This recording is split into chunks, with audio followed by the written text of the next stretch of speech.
All new tonight, test results of the soil near Mooresville daycare confirm what experts feared.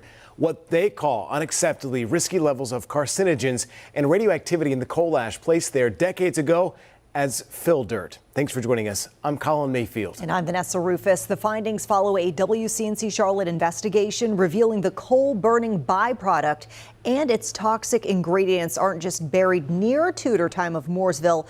The coal ash is buried under the daycare too. Yeah, the Duke University scientist who analyzed Nate Morabito's samples calls the mixture a cocktail of toxic elements and says it could take years for potential illnesses and cancers to surface. The arsenic alone registered levels 69 times higher than the state of North Carolina's own soil remediation goals. The radium results, meanwhile, showed elevated radioactivity at its highest, exceeding the Environmental Protection Agency's cleanup standard. What's especially concerning is those two toxic elements are mixed with others. Kids learn some of life's earliest lessons in the play yard, a place where they laugh, run, and even possibly dig in the dirt. While these Tutor Time of Mooresville students frolic, full of innocence. The dangers have been downplayed. Their parents and teachers are also getting an education. It's absolutely unsafe. State records show there's coal ash in the ground beneath their feet. It's unacceptable. And at times over the years, pictures suggest some has made its way to the surface. The idea that leave it as is, it's not an option. Because of the danger to the kids. Because of the risk for the kids. Dr. Avner Vengosh is the latest scientist to push for immediate action, citing a wide body of research. The continuous exposure, that is the problematic aspect. The Duke University distinguished professor is a leading expert on coal ash. And we are very mindful about the accuracy and the precision.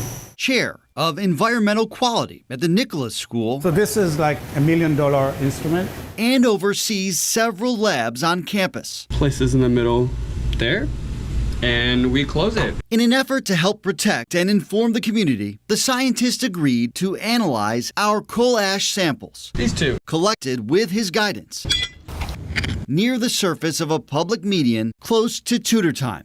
Dr. Vengosh's tests showed the presence of more than 4 dozen elements, including known carcinogens, arsenic, and radium. One of them radioactive, both registering levels much higher than what's in the ground naturally. What's unique about the coal ash, we're having a cocktail of multiple contaminants that those children could be exposed into it.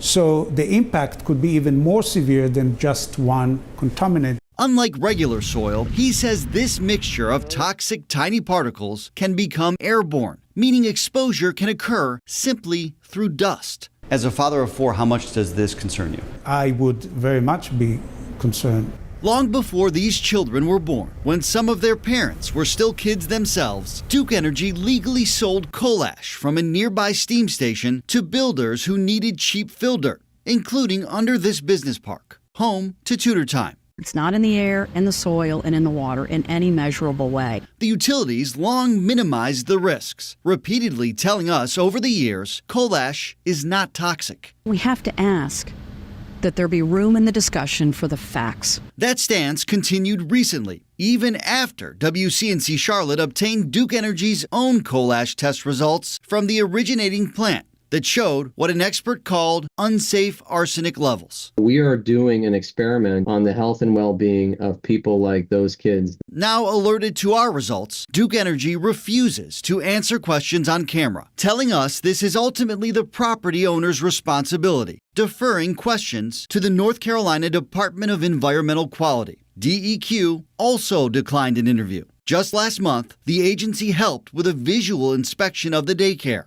Tutor Time said that visit by state regulators found no risk to children. DEQ should not only walk around it. Dr. Vengosh says these naive and vulnerable kids deserve more from those who should know better. People who, at the least, he hopes, are now learning a potentially life-saving lesson about how the actions of the past and present could affect the future. The impact is not immediate. It could be 5-7 years gap between exposure to actually the occurrence of the health impact.